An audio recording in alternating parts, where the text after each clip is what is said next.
Kemudian di dalam kitab yang lain disebutkan bahawasanya Siti Aisyah isteri Rasulullah batabah sirah gubla lamit.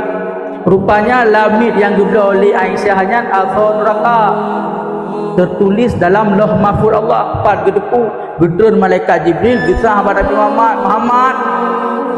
Dan lamit yang dibela oleh Aisyah oleh isteri katanya athon raka, kutubit lamitnya baru mau kata bekna le lamitnya baru mau kata bedah Rasulullah kutubit lamit yang athon raka nya bekna la rumah.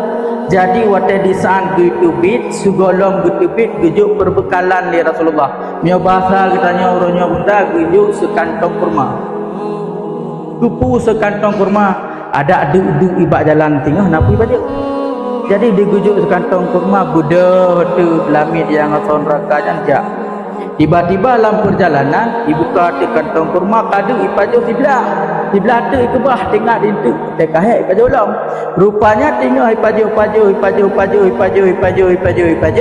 kadu sidro urung tuha yang tengah tu ikun le lamit yang athon rakanya kau menampak wan icok pedro na juga dia imu terkah tikhan ipaju tikhan terkah lam dentiknya takdir Allah lamitnya dari athon raka diubah menjadi athon surga. Mudah-mudahan kitanya yang tim sedekah acara maulid yang lagi rupa bila tertulis dalam Lauh Mahfuz Allah kitanya athon raka mudah dengan berkat dan sedekah ke maulid diubah oleh Allah menjadi athon surga.